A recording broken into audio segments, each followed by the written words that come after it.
지난번에 제가 설교를 하고 나면 이제 저장을 해놔요. 그래서 성은교회를 보니까 2년 전에 청년부 헌신 예배 때 그때 왔었었는데요. 주일 오후 예배였던 것 같아요. 또 이렇게 2년 만에 뵙게 되어서 감사합니다. 반갑습니다. 네. 오늘 그 여전도회인데 일여전도회였어요. 어느 교회나 일여전도회 별명이 있더라고요. 왕언니시더라고요. 왕언니. 그래서 저희들도 이렇게 보면 뭐 여전도에도 그렇고 권사에도 그렇고 가끔 저한테 그래요. 목사님, 왕언니들께서 말씀하셨습니다. 그러면 언니들이 말씀하시면 이렇게 모든 일이 다 평정이 되시더라고요. 성은교회도 일여전도회가 왕언니, 물론 언니들도 있지만 굉장히 앙언니 역할을 잘하고 계시는 거죠. 감사합니다. 어느 글에 보니까 부러운 여자 시리즈가 있었어요. 연령별로 있었습니다. 10대의 부러운 여자 누구냐면 얼굴도 예쁜데 공부까지 잘하는 여자들이었어요. 누굴까요? 우리 딸이 그러면 좋겠죠. 우리 손주가 그러면 얼마나 좋겠어요. 10대인데 얼굴도 이쁘죠. 공부도 잘하죠. 얼마나 부럽겠어요. 참 20대의 부러운 여자는 누구일까요? 20대? 성형수술을 했는데 티가 하나도 안 나요. 제가 이제 우리 큰딸이 지금 20대예요. 그래서 쌍수를 해달라는 거예요. 저는 쌍수가 뭔가 그랬더니 쌍수가 뭔지 아세요? 쌍꺼풀 수술이요. 큰애도 어쩔 수 없이 했어요. 일이 있어서. 작은 애도 좀 그 미용이라기보다는 뭔가 좀 일이 있어서 했거든요. 근데 둘이 자꾸 싸워요.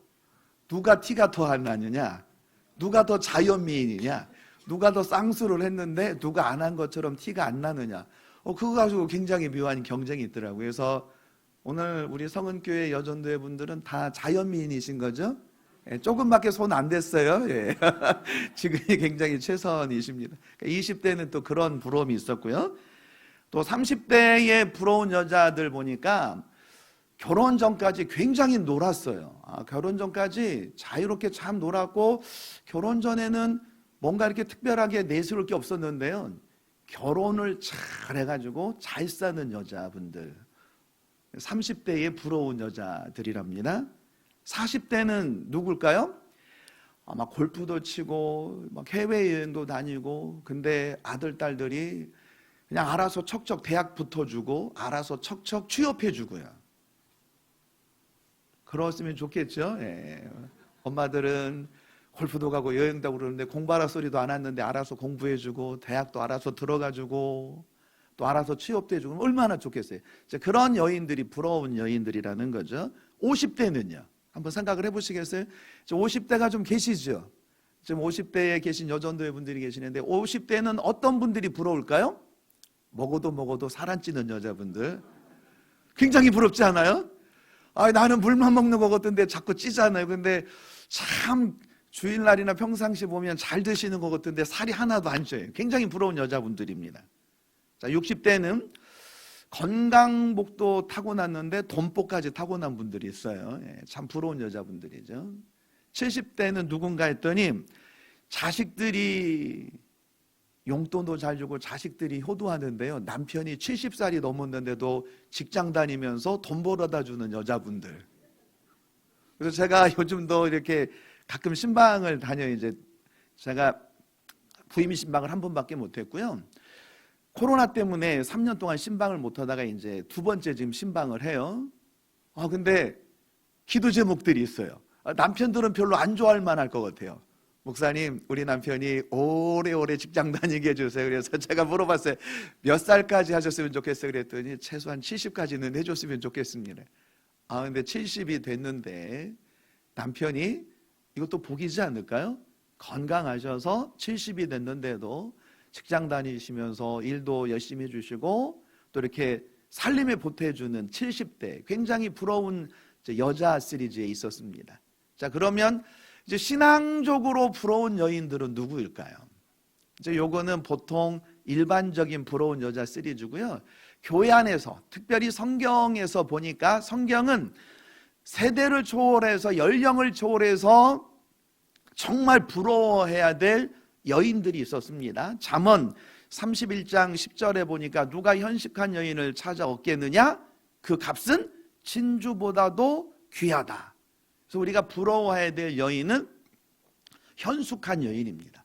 현숙한 여인은 지혜로운 여인을 말하는 거고요. 지혜로운 여인은 진주보다도 빛난다 그랬습니다.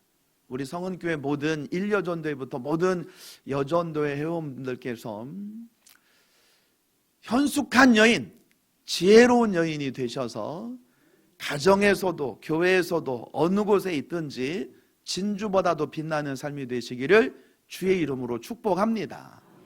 그러면 이제 우리가 어떻게 지혜로운 여인이 될 수 있을까요? 성경은 여러 군데인데 두 가지만 살펴봅니다. 하나는 잠언에서는 여호와를 경외하는 사람에게 지혜를 주신다는 거예요.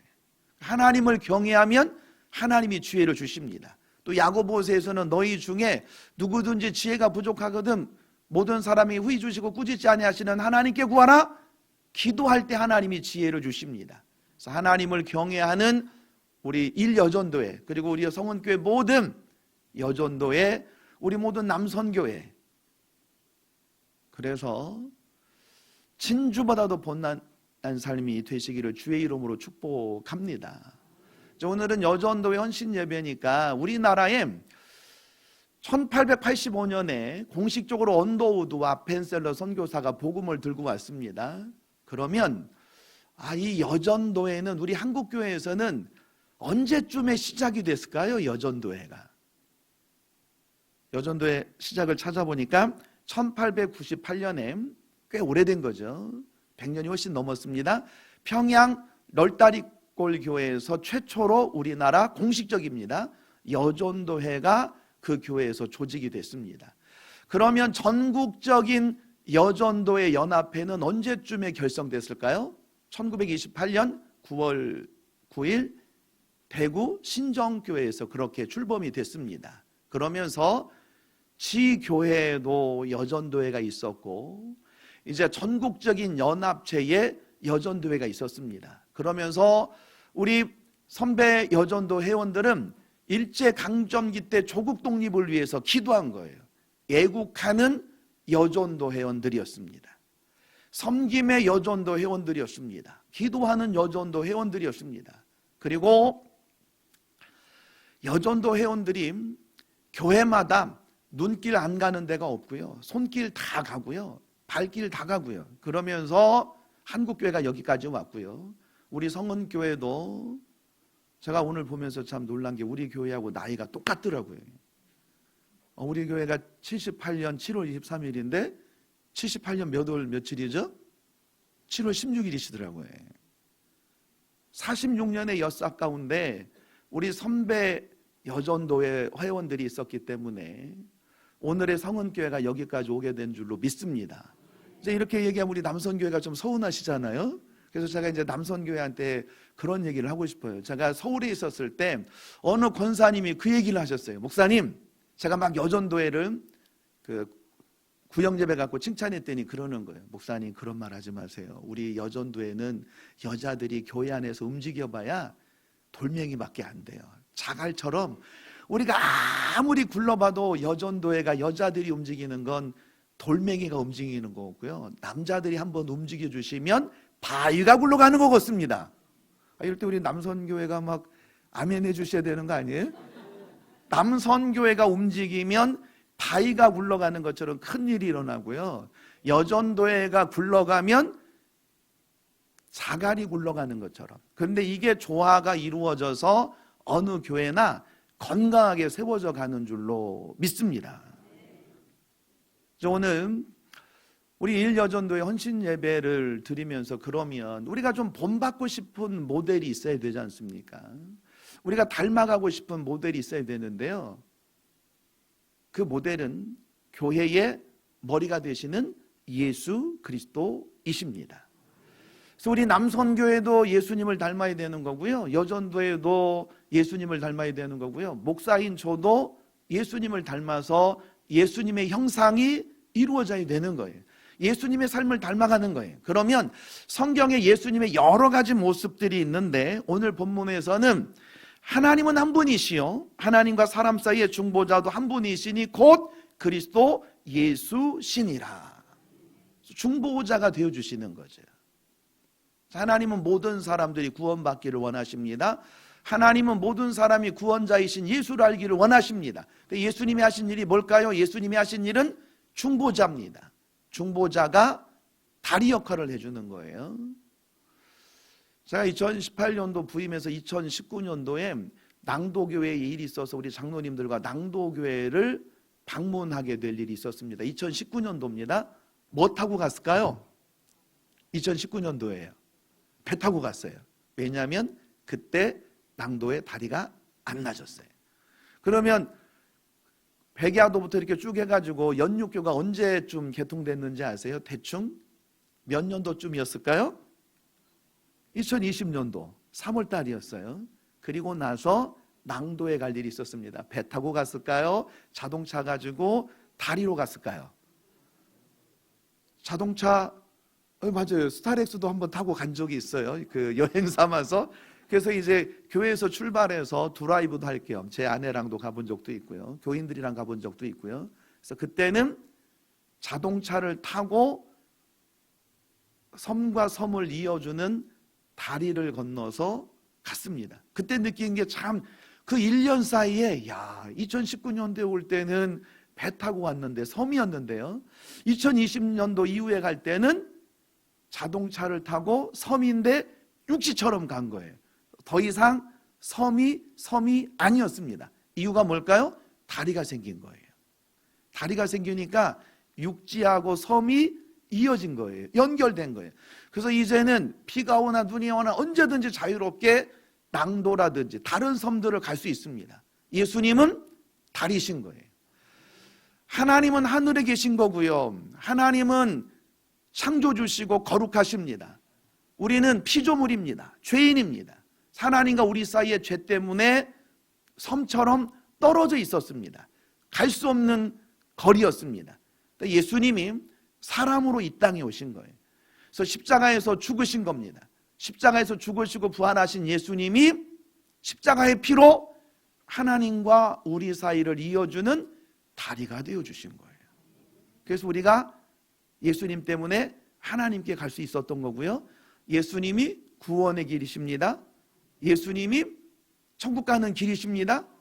예수님이 하나님께로 가는 길이셨습니다. 그래서 예수님을 통해서 나와 하나님이 연결될 수 있었던 거예요. 또 예수님은 십자가이기 때문에 수평입니다. 사람과 사람의 관계를 이어주신 거죠. 예수님은 교회와 세상도 이어주는 다리 역할을 하시는 겁니다. 자, 우리가 성은교회로 모인 이유는 예수 때문에 그렇습니다. 예수님이 성은교회로 불러주신 거고요. 예수님께서 우리 성은교회 믿음의 권속들과 하나님을 다리가 되어 중보자가 되어 연결시켜 주셨습니다. 성도들을 연결시켜 주신 거예요. 목사님과 성도님들을 연결시켜 주신 거고요. 교회가 다 연결되어 있는데 예수 때문에 그렇게 된 줄로 믿습니다. 그래서 이제 참 기도하시면서 우리 권사님이시죠? 저는 그렇게 리얼하게 표현할 줄을 몰랐어요. 하나님, 우리 제1 여전도회가 무슨 다겨? 늙은 암탉 되지 않게 해달라고 그랬어요? 이야, 그래도 이게 감사한 게 만약에 담임 목사님이 그렇게 말씀하셨으면 서운하셨을 것 같아요. 담임 목사님이 이렇게 평상시 기도할 때 하나님 우리 1 여전도 회원들이 늙은 암탉이 되지 않게 해주세요. 아니면 우리 장로님들이 주일날 1부나 2부나 3부에 기도하시면서 대표 기도하시면서 하나님 우리 1여전도 또 은퇴하신 우리 여전도회 분들이 늙은 암탉이 되지 않게 해주세요. 이러면 상처가 되거나 혹시 서운할 수도 있는데요. 왜 그렇게 정말 그 말 속에 의미가 막 다가오는 거예요. 그래서 무슨 생각이 들었냐면 그 기도 속에 하나님과 사람들을 연결해주고 사람과 사람들을 연결해주고 특별히 우리 성은교회에서 하나님 사람들과 사람들을 연결해주는 이 다리 역할을 잘하게 해주십시오. 그런 마음이 묻어난 기도인 줄로 믿습니다. 자, 그러면 다리 역할을 하기 위해서 예수님처럼 예수님이 하신 일이 여러 가지가 있는데 세 가지 짧게 살펴보고 마치겠습니다. 첫째, 예수님은 한 생명도 잃어버리지 않으셨습니다. 요한복음 6장 39절에 보면 나를 보내신 이의 뜻은 내게 주신 자 중에 내가 하나도 잃어버리지 아니하는 것이라. 자, 예수님은 한 영혼도 잃어버리지 않게 하기 위해서 이 땅에 오셨습니다. 그럼 이제 우리 일여전도회가 늘 알을 낳는 암탉이 되려면 어떻게 해야 되는 걸까요? 자, 세상에서는 연령이나 아니면 닭들의 세계에서도 제가 어렸을 때 닭을 시골에서 많이 키워봐서 알아요. 닭은 어느 시점까지는 알을 낳아요. 근데 어느 시점이 지나면 알을 낳지 못합니다. 이거는 생태계적인 닭을 말하는 거고요. 자, 교회에서는 혹시 그 증도의 문중경 전사님 맞죠? 6.25 때 순교당했잖아요. 그 이유가 뭔지 아세요? 공산군이 총으로 쏴 죽이면서 죄목이 뭔지 아세요? 그 제목을 딱 읽어보면 아주 인상적인 게 있습니다. 이 종갓나이는 씨암탉이야요. 그래서 죽어야 돼요. 무슨 뜻이냐면 이 전사님이 증도뿐만 아니라 신안의 여러 섬들을 다니면서 예수 전에서 영적인 생명들을 낳은 거예요. 그래서 제목이 뭐냐면 이 종갓나이는 씨암탉이라서 죽어야 된다는 거예요. 예수의 생명을 무수히 낳았다는 거예요. 그러니까 연령을 초월해서 세상의 닭은 연령에 의해서 알을 낳고 못 낳고가 결정됩니다. 근데 예수 생명은 오히려 연세가 들면 경험도 많고 기도도 많이 했고 예수 심정이 있어서 영적 생명을 낳는 씨암탉이 될 줄로 믿습니다. 그래서 우리 일여전도회가 그 일을 해주셔야 되는 거예요. 그래서 혹시 이번 코로나 때 벌써 이제 코로나가 끝나고 엔데믹이 됐는데요. 어느 분이 안 보이네요. 잃어버린 영혼이네요. 그러면 자, 이제 속으로 그 영혼들을 누가 찾아야 될까요? 이제 어떤 분들은 그러시더라고요. 목사님이 찾아야 되는데. 우리 목사님이 우리 전사님 칭찬을 많이 하시더라고요. 성품도 좋고 그래서 교회에서 사랑을 많이 받는다고. 좀 우리 전도사님이 해야 되는 거 아닌가? 우리 전도사님이 잃어버린 영혼이 있으면 우리 전도사님이 심판 가고 전도해가지고 전도사님만 해야 되는 거죠. 목사님만 해야 되는 거잖아요. 그게 아니고 예수님도 이 땅에 잃어버린 영혼을 찾으러 오셨습니다. 한 생명도 잃어버리기를 원치 않으셨습니다. 그러면 이 일을 누가 할 때 예수님처럼 되는 거예요? 일여전도회입니다. 그러면 이제 일여전도회만 하는 게 아니고 모든 여전도가 해야 되는 거고요. 모든 우리 남선교회가 예수님처럼 잃어버린 영혼을 주님 심정으로 찾아내는 거예요. 그래서 그 잃어버린 영혼을 다시 예수님과 이어지는 것, 이것이 예수님처럼 살아가는 하나님의 백성인 줄로 믿습니다. 둘째는 예수님은 자기 백성들을 사랑하시되 끝까지 사랑하셨습니다. 요한복음 13장 1절에 보면 유월절 전에 예수께서 자기가 세상을 떠나 아버지께로 돌아가실 때가 이른 줄 아시고 자기 사람들을 사랑하시되 끝까지 사랑하시니라. 사랑은 끝까지 하는 게 중요합니다. 왜 많이 어렵냐면 하다가 그만둬요. 사랑도 그렇고요. 자, 우리 아이들도 보고 성공하는 사람들의 특징은 끝까지 합니다. 잘 안 되는 사람들은 하다가 포기합니다. 예수님은 자기 사람들을 사랑하시되 끝까지 사랑하시니라. 그러면 이제 한 번 해보고 안 된다고 아이고 포기하지 안 되고요. 포기하면 안 되고요. 끝까지입니다. 될 때까지입니다. 제가 우리 교회에서 자주 쓰는 말씀이 있습니다. 기도는 언제까지 해야 될까요? 끝까지, 응답받을 때까지입니다. 그러면 응답의 기준이 몇 가지로 옵니다. 하나님이 노 하면 응답인가요? 아닌가요? 노도 응답입니다. 왜냐하면 신약을 대표할 수 있는 바울도 하나님 육체의 가시 사단의 사자가 있습니다. 내게서 떠나가게 해주십시오. 간절하게 기도했는데 주님이 말씀하십니다. 너의 은혜가, 내 은혜가 너에게 족하다. 아니다. 그래서 바울은 연약함 가운데 하나님의 은혜가 머물러 있었습니다. 그것도 은혜입니다. 병을 낫는 것도 은혜인데요, 때로는 그 병 때문에 내가 연약하지만 그 연약함 때문에 하나님을 붙잡은 거고요, 그 연약함 가운데 주님의 능력이, 주님의 은혜가 오래 머물러 있는 것도 은혜인 줄로 믿습니다. 그래서 우리는 생각하기 나름인 거죠. 자, 끝까지입니다. 끝까지. 어떤 때는 기도 한도로 될 때가 있잖아요. 참 너무 감사한 일이죠. 어떤 때는 기다리라고 할 때도 있어요. 그럼 기다리면 되는 거예요. 씨를 뿌리면, 상추를 뿌렸는데 한 2년 만에 나면 어떨까요? 상추가. 상추는 그렇지 않아요. 뿌리면 얼마 안 있으면 싹이 나서 먹습니다. 자, 어떤 거는 1년을 기다려야 돼요.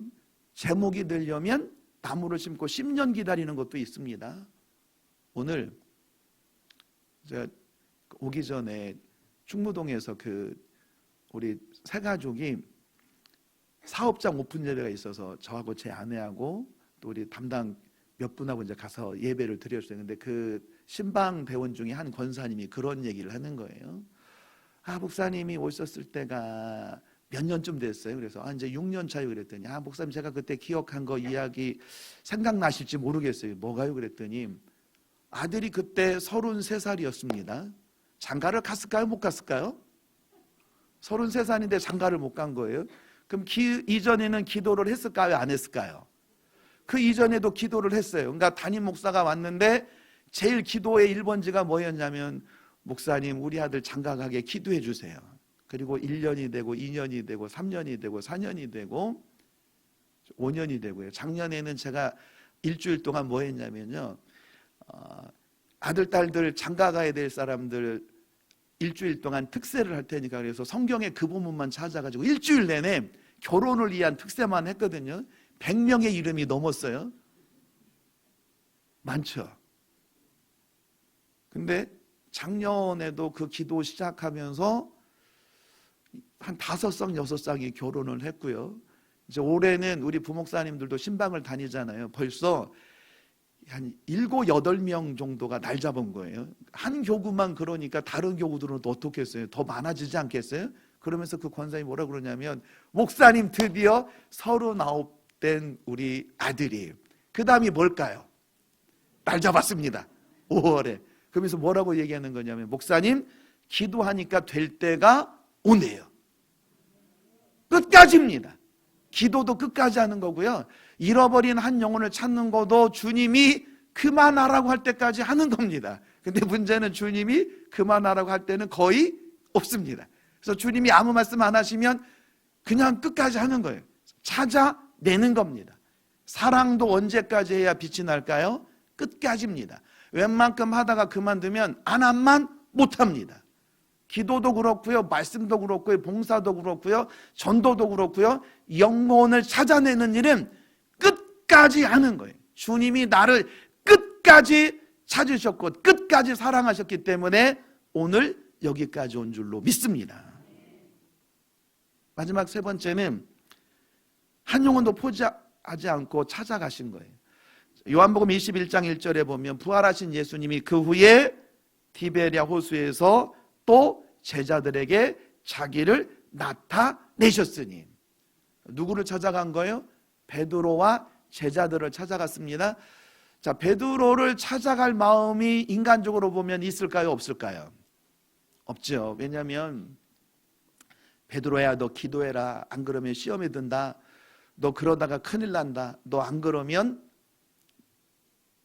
다 굴기 전에 나를 부인하게 되리라. 아이고 예수님 그런 말씀 마세요. 베드로가 뭐라고 그런가 하면요, 여기 있는 사람들이 다 주님을 부인해도 저만큼은 안 합니다. 호언장담했습니다. 여종 앞에서 나는 예수를 알지 못한다 부인하고 맹세하고 저주까지 했습니다. 그때 주님과 눈이 마주쳤잖아요. 주님의 입장에서 보면 참 수제자로 키웠는데 배신자예요. 예수님은 부활하신 다음에 갈릴리 바다가에 가가지고 고기 잡고 있는 베드로를 또 찾아가신 거예요. 한 영혼을 살려내기 위해서, 그 영혼을 세워주기 위해서 찾아가신 겁니다. 이 마음이 특별히 오늘 헌신 예배를 드리는 일여전도 회원들 가운데 함께 하시기를 주의 이름으로 축복합니다. 그래서 예수님처럼, 예수님은 한 생명도 잃어버리지 않고자 하는 마음이 있었던 거고요, 예수님은 끝까지 사랑하는 마음이 있었고요, 예수님은 찾아가신 겁니다. 찾아가니까 역사가 일어나게 된 줄로 믿습니다. 마지막 예화 하나만 하고 마칩니다. 숫자 나라가 있었다고 합니다. 숫자 나라. 숫자 나라니까 1, 2, 3, 4, 5, 6, 7, 8, 9까지 있었어요. 다양한 숫자들이 있었습니다. 그런데 좀 모자라는 숫자가 8.8이에요. 8도 아니고 8.8. 점 들어가 있는 8.8 아시죠? 근데 이 8.8이 그래도 부족하지만 1, 2, 3, 4를 만나면 굉장히 어깨가 으쓱으쓱합니다. 힘이 들어갑니다. 그래도 내가 8.8이요. 너는 5밖에 안 되잖아. 그런데 자, 이 숫자 나라에 아까 누가 살고 있는 거예요? 9가 살고 있는 거예요. 9가. 얼마 차이 나요? 2도 아니고 0.2밖에 차이가 안 나요. 근데 어느 날 어떻게 하다가 9만 만나면 참, 그 노래 아실 겁니다. 그대 앞에만 서면 나는 왜 작아지는가. 그냥 8까지도 괜찮아요. 뭐 돌아다니다가 숫자 나라에서 어깨에 힘주고 돌아다니면서 8까지만 만나도 신이 나고 어깨가 힘이 들어갔는데요, 어느 날 갑자기 9만 만나면 고개를 숙이고 자신감이 떨어지는 거예요. 그래서 늘 9 앞에서만 서면 맥을 못 줘요. 그렇게 오랜 세월이 흘렀습니다. 그런데 어느 날 이 8.8이 달라진 거예요. 어느 날 오더니 9를 보면 다른 때 같으면 형님 안녕하십니까 인사도 해야 되는데 이날은 목을 빳빳이 쳐들고 째려보는 거예요. 그래서 9가 그러는 거예요. 야, 너 큰일 났다. 너 왜 그러냐? 나 9야 9. 했더니 8.8이 뭐라고 하냐면 나 점 뺐어. 이거 왜 이래? 그럼 뭐가 되는 거예요? 88이 되는 거예요. 8.8일 때는 별거 아닌데 점 하나 빼니까 88이 되는 거예요. 자, 예수님은 이 땅에 오셔서 우리가 세상에 살면서 8.8로 살 때가 많았습니다. 어떤 때는 죄의 점이 우리한테 있었고요, 어떤 때는 다 괜찮은데 물질의 점이 하나 있었어요. 어떤 때는 건강의 점이 있었고요, 어떤 때는 남부럽지 않은데 그 자식 하나 때문에 참 소갈이 하면서 점이 하나 있었습니다. 그래서 그 점 하나 때문에 우리가 세상에 살면서 기죽고 살 때가 많이 있었습니다. 믿지 않는 누구를 보면 9예요. 아니 저 집은 교회도 안 다니는데 9고, 저 집은 뭣도 안 하는데 9고, 저 집은 늘 9처럼 살아가는데 나는 예수 믿어도 왜 맨날, 어떤 때는 5, 6 보면서 자신감이 있지만 늘 9 앞에서만 그랬습니다. 그런데 예수님이 오셔서 나의 점을 빼어 주셨습니다. 그래서 이제 우리는 예수님이 점 빼주신 이유가 뭔지 아세요? 세상에서 팔팔하게 살라는 거예요. 교회 안에서도 어떻게 사셔야 되는 거예요? 팔팔하게 사셔야 됩니다. 그러면 특별히 이제 우리 일여전도회 회원들이 할 일이 있습니다. 예수님이 나의 점을 빼주셔가지고 나는 교회 안에서든 교회 바깥에서든 팔팔하게 살아가는데요, 교회 안에 어떤 분이 보니까 아직도 점을 안 뺐어요. 예수님은 빼줬는데 빼준다는 걸 깜빡 잊고요, 여전히 8.8로 살아가면 그 점을 빼주시기를 바랍니다. 그래서 우리 일여전도 회원들 때문에 우리 성은교회 모든 분들이 예수님이 내 점을 빼어주셨습니다. 그래서 팔팔하게 살아가는 역사가 함께 하시기를 주의 이름으로 축복합니다. 지역에서도 마찬가지예요. 다 세상 사람들도 점이 하나씩 있습니다. 다 잘 되는 것 같은데 꼭 문제가 하나씩 있습니다. 그 하나 때문에 기죽어 살고 있는데 성은교회 오면 예수님이 여러분들의 점을 빼주십니다. 그래서 여러분들도 팔팔하게 살 수 있고요, 더 놀라운 일은 예수 믿으면 이 세상에서도 팔팔하게 살지만 천국 가서 영원토록 팔팔하게 삽니다. 예수 전에서 우리 성은교회가 올해보다는 내년에 구원받는 사람들이 더 많아지시기를 주의 이름으로 축복합니다. 주님 감사합니다. 오늘 일여전도회 회원들이 귀한 헌신 예배를 드립니다. 하나님, 늙은 암탉이 아니라 나이를 초월해서 여전히 예수 그리스도의 생명을 낳는 씨암탉으로 살게 역사하여 주시옵소서. 예수님처럼 되기를 원합니다. 한 영혼도 잃어버리지 않게 하옵소서. 끝까지 사랑하게 하여 주옵소서. 한 영혼을 찾아가게 하여 주옵소서. 예수님이 나의 점을 빼주고 이 점도 빼주고 그래서 팔팔하게 살게 해주셨는데 교회 안에서도 점 빼주고 세상에서도 누군가의 점을 빼주고 그래서 우리 일여전도회 회원들 때문에 성은교회에 믿는 사람들이 점점점 많아지게 하여 주옵소서. 우리 일여전도 회원들 때문에 성은교회에 예수 안에서 행복해지는 사람들이 많아지게 역사하여 주시옵소서. 예수님 이름으로 기도합니다. 아멘.